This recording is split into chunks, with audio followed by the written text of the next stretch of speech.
Voices in my head, they counsel me, they understand, they talk to me. You're listening to Talk Supernatural Radio, where reality is the supernatural and the supernatural is reality. Hello and welcome to Friday Night Saliva podcast. I am Scott. And I'm Heidi. And we are a pair of normals. No. We work with the paranormal. Is that the same thing? No, not a paranormal. Oh, my fault. Not a pair of. Speaking of paranormal, we head up SWAT Supernatural Investigations, which is a national online help network that investigates and assists people with all spiritually involved issues. Things like hauntings and night terrors, demonic oppression to mental illness. You can check our website out at eph612swat.com. So, if you're here now, awesome, or poa kachizi, kama and dizi. You know what that means? It means geeks and freaks, let's get it on. No. No, it means crazy cool like a banana in Swahili. But I like yours better. Okay. I think it's pretty cool. All right, you speak Bachi. I do. We broadcast live every Friday night at 7 p.m. Central. Ooh, Central Time. But let's start with some hate mail, shall we? Yes. Who doesn't love hate mail? I know. It's nothing like some Our good... first hate mail. I love it. Nothing like some good animosity on a Friday night. Yes. So check this out. This is what the email said. What a load of balderdash you talk about. Do you enjoy scaring people with that nonsense? And that's from an atheist in Unicorn La La Land. There's some credibility for you. He's an angry atheist. What can we say to that? Well, I do speak Bocce, as you've said. I do have a great idea, Heidi. I think that would really... I don't know, folks, listen. If you got a moment, if you don't want to write this down, you want to save the podcast for later, listen to it again, or something like that, but I do know what to do about this situation. All seriousness, if you don't like what you're hearing, the best thing to do is don't listen. It's simple. I just don't understand why an atheist would be listening to... Especially one that says the Unicorn La La Land. Okay, yeah, I'm going to listen to her. Or him. Yeah, I don't know. Either way, yeah, okay. So tonight is the first part of a two-part series that we're going to do. We're going to do real stories beside some of Hollywood's horror flicks. We're going to weed out fact from fiction, and we're going to tell a few true ghost stories that Hollywood got a hold of. No, take a listen to this.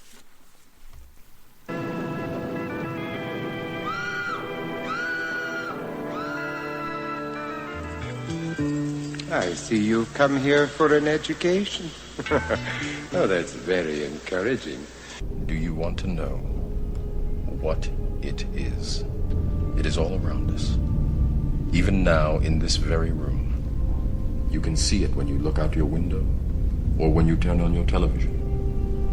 You can feel it when you go to work, when you go to church, when you pay your taxes. It is the world that has been pulled over your eyes to blind you from the truth. You best start believing in ghost stories. For no mere mortal can resist the evil of the thriller.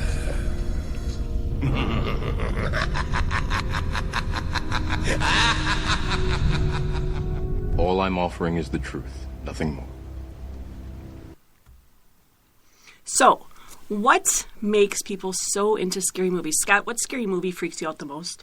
I think The Exorcist for me. Why? I don't know, the whole spin in the head thing. And just, it doesn't work out for me, babes, It's not your thing. You know, I don't like cone heads. Cone heads? Okay, yeah, I can... Okay, well... I think it's scary that people would even watch it. No, but for real, though, tonight Scott and I are going to be talking about movies and films and things like that Hollywood got a hold of, but they're true ghost stories. See, Scott and I are working right now with a production company, and looks like we're going to be doing an episode of a paranormal show, but we'll talk more about that when it gets into, I guess, fruition. But That's a big word. Thank you. I try to sound smart. But all that made me think of all the shows out there that just make me cringe because they're so fake. You know, all the paranormal shows that are just a bunch of hoopla. So we had, Scott, you know what? We should tell people. We had an offer. We did. To do a TV show that we turned down, and it was Naked and Afraid. Paranormal Naked and Afraid. Yeah, this is true. They said they're real naked and they're real afraid, and I just couldn't believe it. There was no way we were doing that. So that may be coming to a network near you. That's the world today. You know, if they can't sell you with what they're going to show you, just make them naked. It'll be all right. There's no way I'm doing that. So they had said that they had research that said that people are more vulnerable naked, and that would bring up more spiritual activity. And I said, I'd like to see that research. Can you show that to me? And I never heard back from them. So something. Yeah. So sometimes TV and Hollywood and stuff can be a bunch of balderdash. Yes, Big balderdash. Balderdash. But we get offers a lot. So we're picky about the concept, but we're all about the real, no lying. You know that song? No. All about the face, never mind. Okay. So anyways, you know what? Long time ago, when we were paranormal investigators, we were contacted by and I don't want to use who it is, a national network on TV that had a ongoing Halloween special every year. And they contacted us. You remember this, right? Yeah, I remember that. And they contacted us wanting us to do a haunted house, go and investigate a haunted house that they went and they interviewed these people, and they really felt this was a real haunted house. They wanted us to come. And so we talked to them for a couple weeks and tried to see what we could do. And then they're like, and we want you to do an exorcism.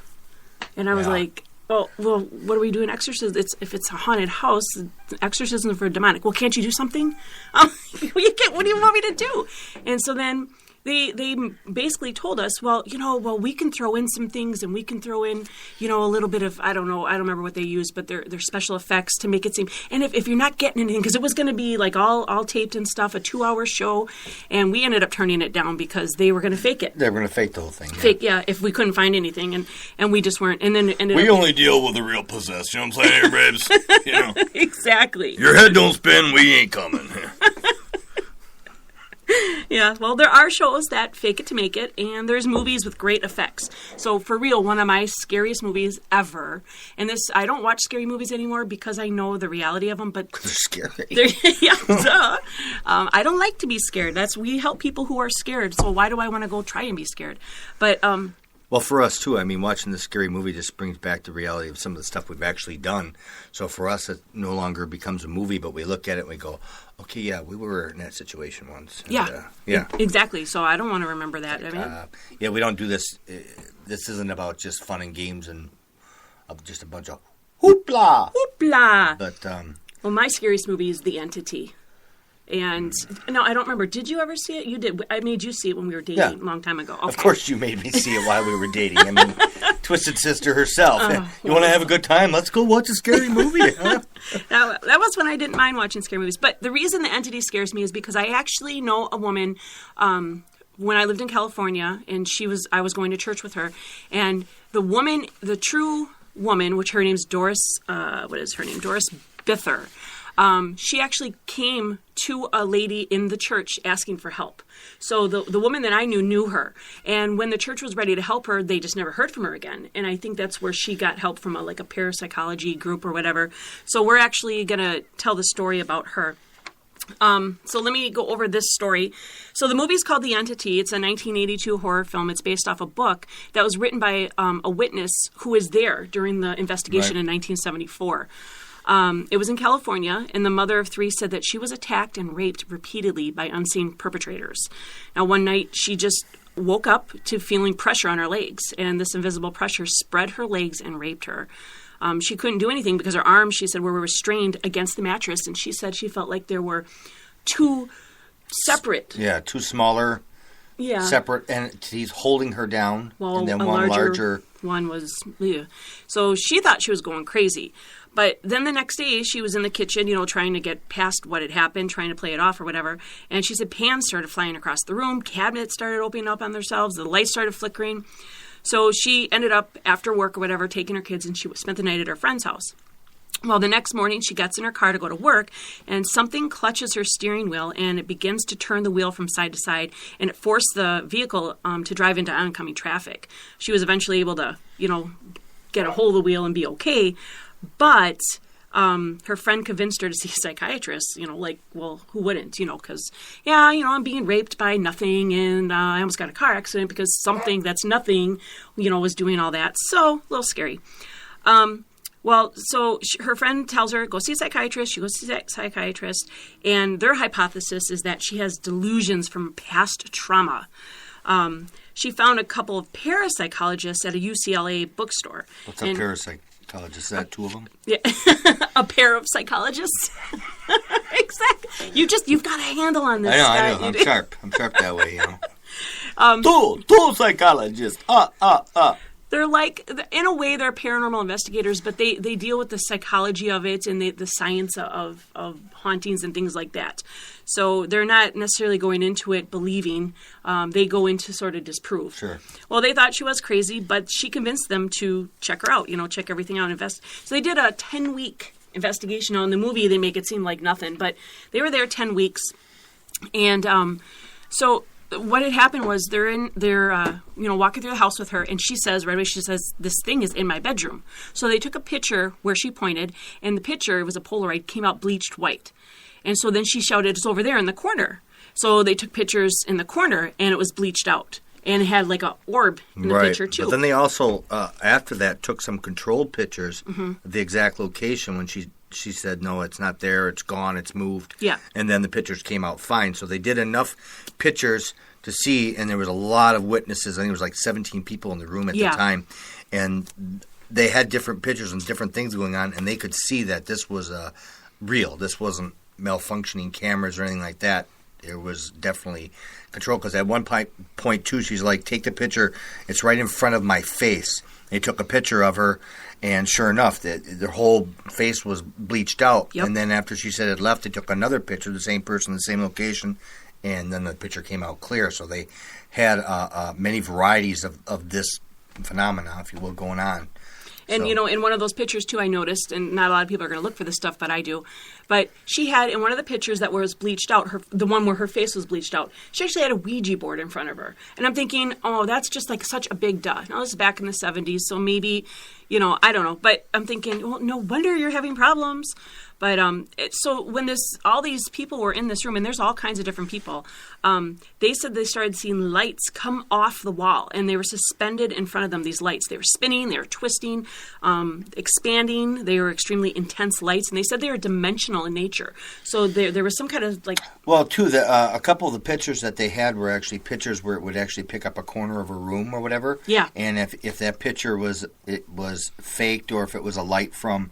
Otherwise, the light would actually bend as it went around the corner. But in this case, the light did not bend. And you can actually look some of this stuff, I think, up online. Yeah, you can Google the pictures. You can actually see some of these pictures for yourself. Actually, I'll have some up on the Facebook page later tonight if anybody just wants to go on the Facebook page, Talk Supernatural Radio on Facebook. And I'll have all those pictures up. They're pretty interesting. So, imagine these people. They're like freaking out. They didn't expect this. They thought this woman was crazy, So they go back. Well, and then Doris, starts cursing at this thing, yelling at it, like, Right. show yourself and stop showing up as a ball of light, show who you are and whatever.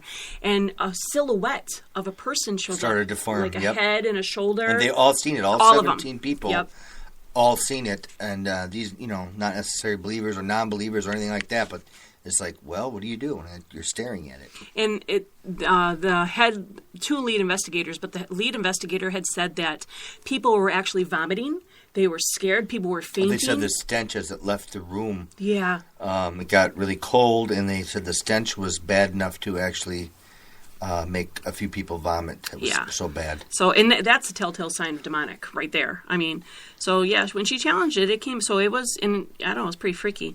So, so these experts and stuff, they go to their superiors at the college to see, and I don't know what they had planned on doing, but they couldn't be validated. They were saying, oh, it's mass hallucination, and you guys are all, and he's like, no, you know. And then she had 3 kids, and she had an older son, and he witnessed his mom being attacked, and he witnessed her being thrown across the room. He saw a handprint and indentations on her body, and then she was being thrown about. He tried to help her, and he was held back, and his arm was broken. But what's interesting is when they filmed this movie, the actor that played the son, when he was filming that scene, his arm was broken in that scene. Very interesting. So I thought that was sort of like a little tidbit. But the son also said, he told the investigators that he noticed that the activities intensified when he played certain music. He was into, like, I guess, like death metal kind of music or whatever, and any music that involved, you know, Satan and stuff like that, he said that it increased. So the investigator said, well, let's check it out. So, you know, go in and play the music or whatever. And some of this stuff is touched on in the movie, but they don't explain why they're showing this kid blasting his music. And, you know, the movie didn't really explain.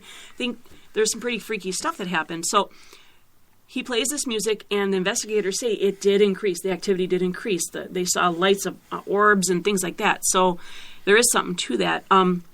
And then she has a little bit of a past. So she was like, Doris was disowned by her family.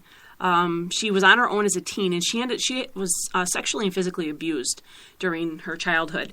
And then she ended up getting married when she was a teen because she got pregnant, and her husband met some kind of violent death. So she had been through like a lot. Quite a bit, yeah. Her son says that his mom had played with the Ouija board all through teenage years and her 20s or whatever. And she was doing seances at an early age. And so much started happening to her before all this at the house, spiritually and otherwise. So she started mixing drugs and alcohol to suppress all the troubles that she had, which, you know, a lot of people who deal with spiritual afflictions and other stuff too, but I'm just talking spiritually here, they will turn to alcohol and drugs and whatnot just to, you know. So there were signs beforehand. The son said that there was like psychokinetic events and apparitions, so there were things going on. But when they moved to this house, which was in Culver City, California, and the events started to occur, but right before that, they were only there a couple days, and this is interesting, and it was not in the movie. Someone came to the door, knocked on the door, the front door, and the son answers, and the mom comes too at the same time. And it was this little old, I think it was Mexican lady. And she said, and I wrote this down, it's quoted, the son said that the woman said, "You need to get out. I used to live here in this old house, back when it was just a farm, and I was a little girl. There is something very evil here. This place is haunted, and you need to get out." So, and then she just walks away. And it's like, yeah, like, that was freaky enough. Yeah. I want to be out of there, you know. After a while of dealing with these attacks, Doris did move, but she was haunted, not the house. I mean... Right, as she moved, this thing went with her. Yeah, and she dealt with it until the day she died. She passed away in 1999. I think she was like 58 of a respiratory failure. But, yeah, she died very, traumatically, right. and you know... Yeah, well, and it continued, yeah. It continued, and it followed, and it kept going on, even as she kind of lost contact with some of the investigators, and something was going on, because it just continued. I guess it lessened through the years, but it really never stopped. Yeah, and the thing is, she probably got old, and the demons weren't interested in her no more. No, I don't think that's terrible. But I think what happens is, that is just so wrong. I think what happens is when you are opening yourself up to the spirit realm and you do things like Ouija boards and whatnot, and then you move to a house that may have, or an area that has evil already lingering there, it's going to get worse. So maybe that's why nothing serious until this house happened. So maybe it called on that evil presence, and when she moved, maybe the evil presence was stuck there, and this is just all me guessing, I don't know. The evil is gone! Well, it was. I mean, she's gone now, so... I don't know. And I just think it's interesting because I know somebody who knew her, and she had told me about it, and it wasn't a movie back then. You know, I heard the story, and then I put 2 and 2 together, and I kept in contact. What'd you come up with? That it was 3. No, just because she, you know what I'm saying? Okay. I thought you were doing some math equations here. No, I'm not doing math equations. Sorry, babe. I lost control for a moment. Okay, so... Yeah, if you guys want to go to the Facebook page, you can always Google the story, and there's videos on it and stuff. Google. You can. Her name's Doris Bither, or The True Story Behind the Entity movie. Entity. Who needs sound effects when I've got you? All right, so I've got you, babe. All right. The next movie we're going to do is The Exorcism of Emily Rose. The real girl's name was Annalise, and I think it's Mikkel. I think out of, the thing is with this story, I didn't even know about this story or this movie or anything else until recent years. Well, actually, they didn't make a movie till the recent years, right? Mm-hmm. And this actually, in all of its details, surpasses The Exorcist.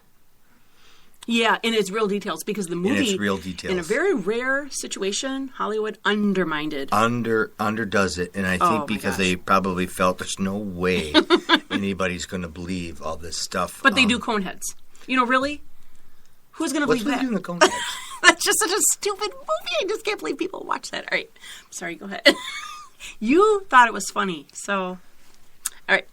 Go ahead with what you're saying. So it is a serious situation because go ahead with the story a little bit, and then we'll expand on it. But okay. So her name, like I said, was Annalise, and I think it's Mikkel. In 1973, she lived in Germany, and she just suddenly started becoming possessed. It gradually, but quickly, came on. So it started slowly, and then boom. Because after 3 years, she died. She was plagued by something unseen. Her parents and priests who tried to help her, they were charged in her death, and they were found guilty.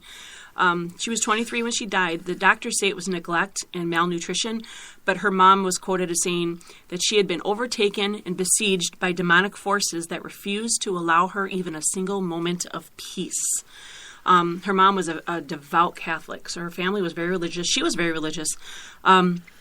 To talk about her a little bit, on all accounts, she had had a good upbringing. She was generous, kind. People said she was shy, and she was very religious. She was liked by everybody that knew her, respected by everybody, from kids to teachers at school. She was a really, really good student, and she was in a serious relationship. So it started when she ended up getting TB. She got tuberculosis. She got sick, and they put her in a hospital in Germany that was said that she prayed on a regular basis. They were amazed that she was always... unlike just about any story that we listen to, paranormally speaking, we can always seem to trace it back to an instance or a time or something that brought on or opened up a door to this demonic world.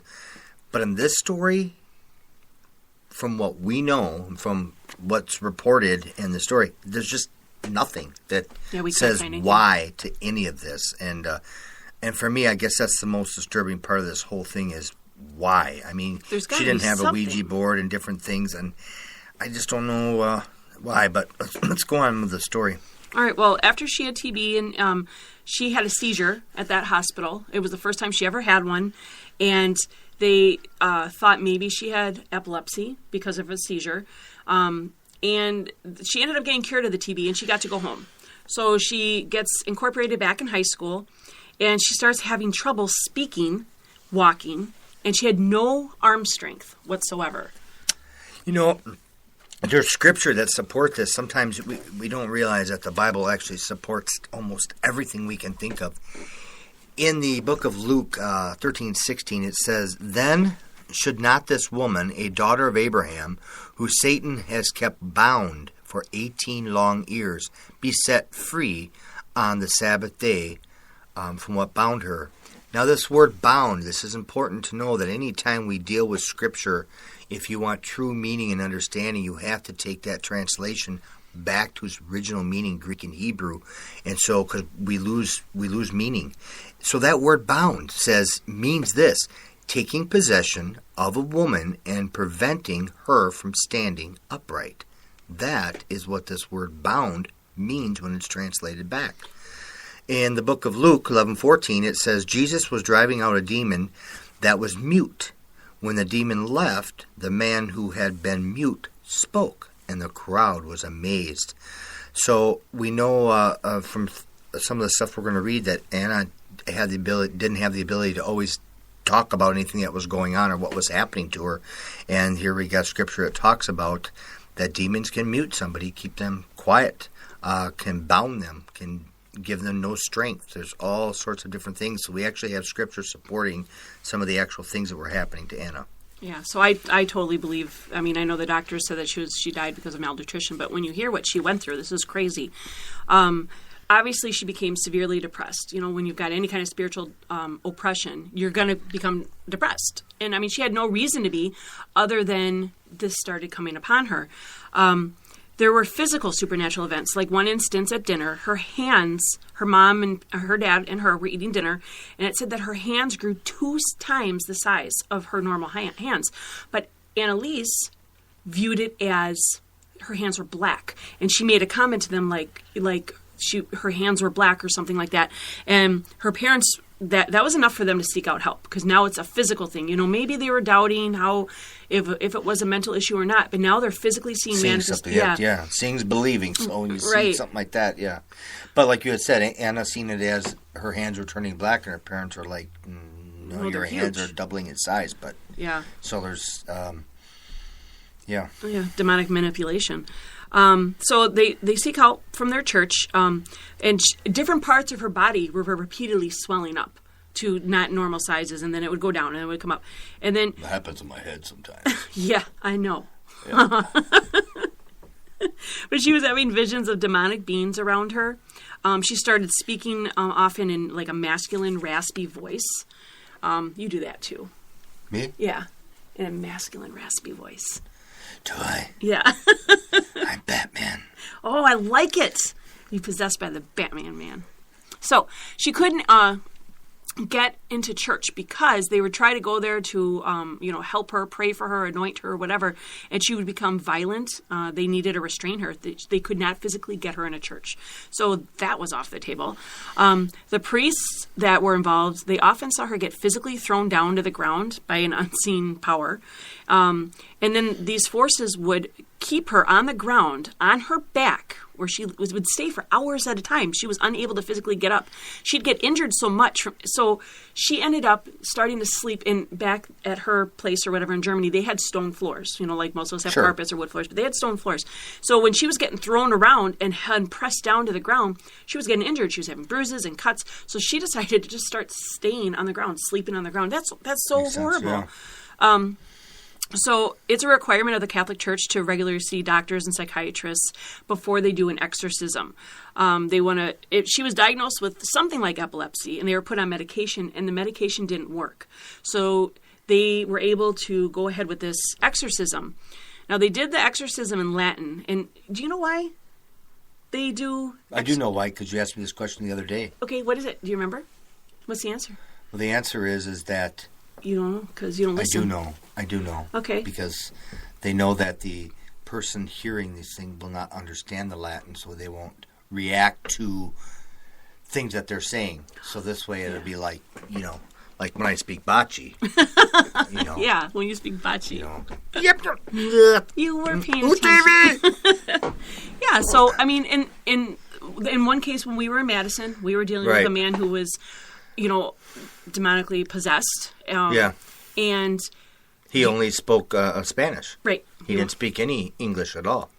And so, but it was interesting. We'd speak out. We were speaking scripture and stuff in the Bible. And you were reading. And I was reading how Satan was cast out, right? Yeah. Yep.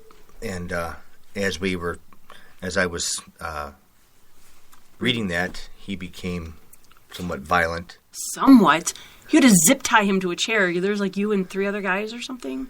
He deserved it. Yeah, he was. Yeah, he was little, and we can go into that some other time. I think we might even mention it in a past episode. But so even though he was unable to understand English, and you were reading English, the demon that was inside of him knew exactly what you were saying. But that's why the Catholic priests and stuff will use Latin, because that way we know it kind of takes care of the show. Yeah. We know that you're not going to react to something you don't understand. Right, and it's an ancient language where people don't really. You can learn it, but it's not one that's.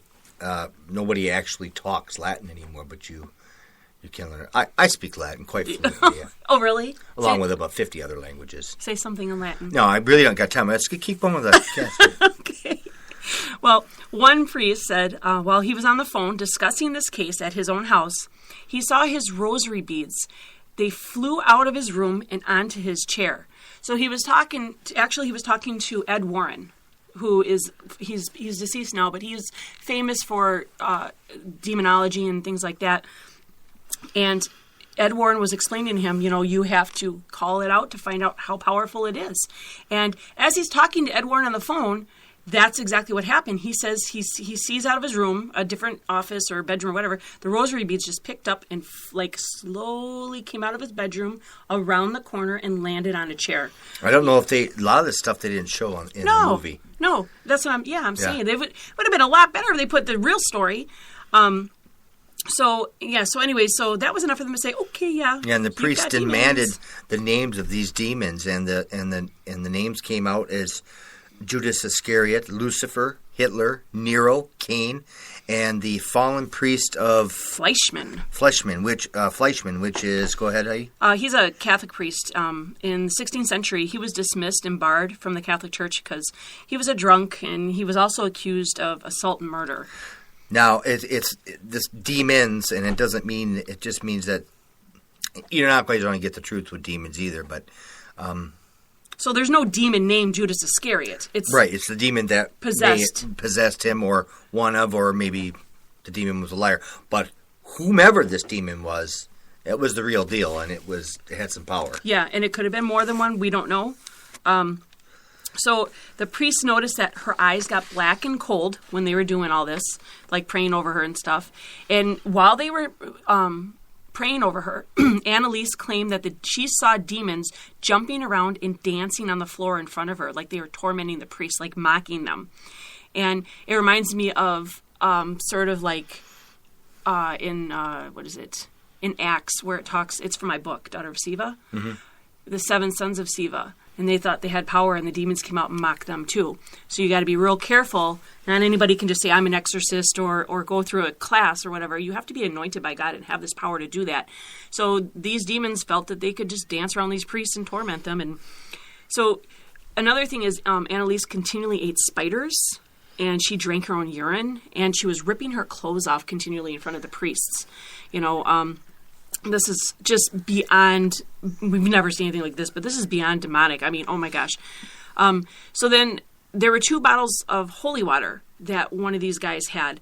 And she picked the one without knowing that was supposedly the holy water, and she threw it. And supposedly the bottle stopped in midair, mid-motion, and then fell to the ground with apparently no force, just sort of like dink, real soft.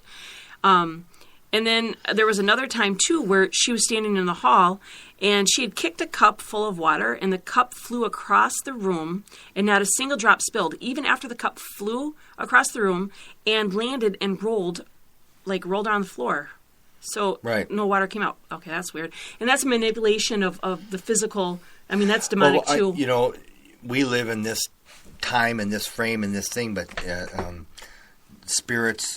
spiritual realm, that's a whole different I don't know, realm.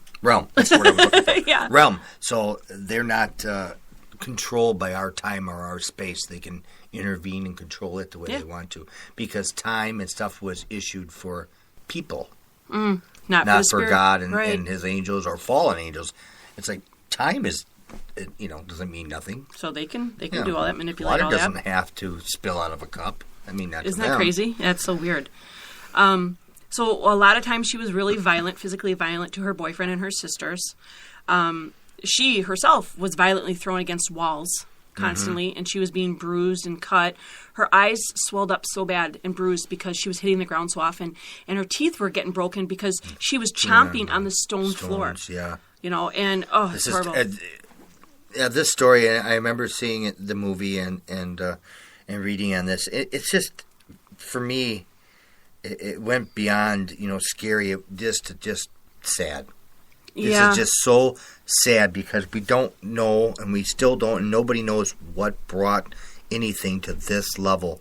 But this was in a very short time. 3 years she went from being absolutely fine to dead. Yeah. Because of just, there's nothing left for the demons to do anything to.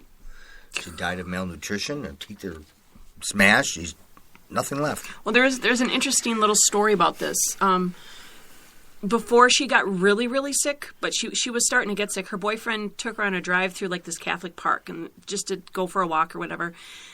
And while he was walking with her, she says that she was transformed or had a vision that she was walking with the Virgin Mary, and that the Virgin Mary came to her and said to her, now this is supposedly the Virgin Mary talking to her, saying, "My heart suffers so much because so many souls go to hell. It is necessary to do penance for priests, for young people, and for your country." And that she asked Annalise, would you like to do penance or self-punishment for these souls so that all these people wouldn't suffer in hell? And I'm thinking, there is so much wrong with that. First of all, the Virgin Mary would not come to her, okay, because that's against what the Bible says. And second of all, people cannot do self-punishment. God would never ask anybody to do self-punishment for somebody's soul. That's why Jesus died on the cross. And so we cannot do that. And to me, it just blows my mind.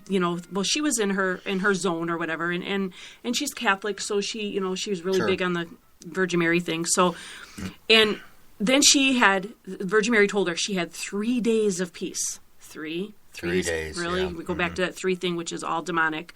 But in those 3 days, she would have peace, but she'd have to come to a decision, either to accept this suffering and penance, or she could reject it and die. So very interesting. Well, supposedly the Virgin Mary also gave her the dates that these demons were going to leave because she was going to make them, okay? So, and it's funny because only Jesus has the power to do that. Only God does. So the priest, when this day came that these demons were supposed to leave, and the priest had this knowledge from Annalise, the priest had told the demons, you have to leave because the Mother God is ordering. Now, I don't know who, Mother God. It's just, so they refused. So the exorcism went on. So right there that says that it was not the Virgin Mary that came to her because the Virgin Mary wouldn't lie. And second of all, the demons didn't leave. So it was them lying to her the whole time in her mind and everything. Anytime you're dealing with the demonic realm, there's very little at all that you can believe. Yeah. Anything that comes out of someone who could possibly be possessed, you really have to think hard about whether you're going to believe it or not. Folks, all this information and a lot of these different things on these topics and these stories, you can find online. You can look up these stories. You can see pictures and different things.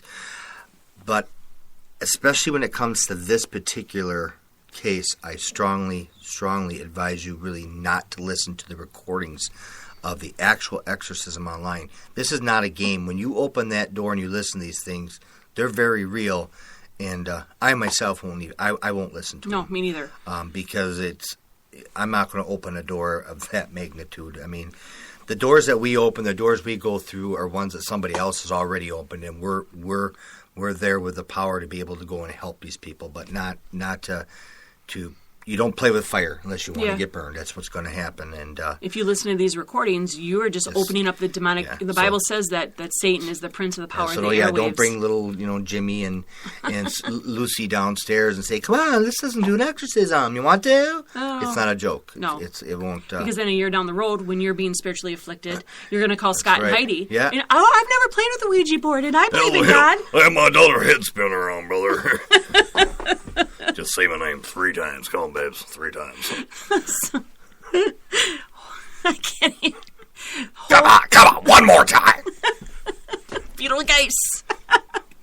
So just, refrain from that part of it. If you want to research the story, that's fine. But don't go ahead and listen, because you can find the recordings everywhere, and it's very dangerous to do so. And don't tempt it either. So anyways, in the end, the priest did everything that they were supposed to do, and the demons wouldn't leave, and she got sicker and sicker. She wasn't able to eat. She wasn't able to speak. Let's see what else happened. Oh, she had stigmata on her hands, which is, of the crucifixion, right. So the blood on the hands and the feet. And you said that's kind of a sign of that she's going to die. Really, you're not going to live through this when that starts showing up. Yeah, that's what the Catholic say. I myself have never witnessed anything like that. No, me neither. Except when I fell down on a kid's skateboard. But anyways. It's stigmata! Well, she had a lot of wounds, a lot of bruises, cuts and scrapes all over her head and face. It's horrible. She ended up breaking both her knees. Weakness. From being so weak, she couldn't even stand. She couldn't eat. She ended up getting pneumonia. Mm-hmm. And sadly, on July 1st, she died in her sleep. The doctors say that it was starvation and malnutrition because she was only 68 pounds. 68 pounds, yeah. But the parents and priest did get charged in her death for neglect and abuse. The mom says that there's still something that is demonic in her house. It's not, haunting as far as, possession or anything like that, but there's still something around. And that's still. Yeah. We're talking 2015. You're right. And this happened in the mid-70s, right? Gosh, you know what? I don't even know. Something like that, yeah. I don't even think I wrote down the date. I actually don't know. I don't know. I don't even think I wrote down the date. What? Something we don't know? Don't tease me. You said I know everything, remember? Yes. I have it on tape. No. I didn't say you knew everything. I said you were always right. Oh, well, it's close. No, it's not close. It's totally different. I got to work on that. So this case was labeled as a misidentification of mental illness, negligence, abuse, and religious panic. But I want to share something real quick. This happened back in September of this year, last year, 2014. But it was a case in Wisconsin here in Waukesha. And Waukesha again. Didn't we do Slenderman case? Waka. But there was a case where this lady, and she had kids and she was married and a really nice life, and I don't know anything about her personal or her past, but I know she was being afflicted spiritually because they had a little bit of haunting stuff going on, but mainly they thought she was becoming mentally ill because she was talking about demons and things like that, and Satan and possession, and they were trying to get her help almost like this. And it sadly enough, she ended up committing suicide. And when she committed suicide, they had some paranormal investigators come in to try and help. And, one guy said that he was an exorcist, and I don't know what happened. I wasn't there, but it just made things worse. And she ended up committing suicide. And when she committed suicide, she painted some things on the wall. And there was demonic in nature. And, now they'll never know. Was she possessed or, and it's sad because you can't blame people for trying to help, but you can't help somebody. We have no power over the demonic unless we tap into God and ask him to help, and we're his tools. So when people say I can, do that. And the last thing I want to bring up is why people are so interested in scary movies, because next week we're going to be doing The Exorcist, the Amityville Horror, and the Annabelle movie. So we're going to be talking about things to do with those movies. But people are so involved and interested in scary movies because, well, like you were saying, the thrill of it. It's the thrill, yeah. But I think also is that... That's why I watch them, baby, all the time, you know what I'm saying? I've watched The Exorcist 100 times, No, you don't. You hate it. And every time I watch her... Because they know... Keeps getting funnier every time. I think it's people really, really long for a spiritual connection. They know... Hey! What? We never said hi. To Karen... And Ricky Ticky. Karen and Ricky Ticky, we love you. They're our number one fans, unlike the unicorn from La La Land. Okay. So we just want to say, hey. Hey, Karen. Hey, Webby. Hey, Ricky Ticky. What's up? Okay. Well, we want to thank you for listening tonight. We appreciate all your positive feedback. We even like the negative feedback because it gives us something to talk about. So go ahead. No, don't. Make my day. No. You can join us on our Facebook page at Talk Supernatural Radio. Talk Supernatural Radio. Hashtag us with hashtag Talk Supernatural. Talk Supernatural. Our website. Stop! Our website is EP612. F612SWAT.com. Go ahead. No, what? I'm the echo. Yeah. My book websites, Daughter of Sivo, you can find at Amazon or HeidiKLinden.com. And feel free to email us with any questions or suggestions at Happy. Hoppy. Hoppy. Oh, it is close to Easter, and some people are like Hoppy Heidi. Hoppy. Happy Heidi K at gmail.com. Gmail. Got mail? Gmail. And we will see you guys next Friday night, same time, same place. Okay, geeks and freaks, later.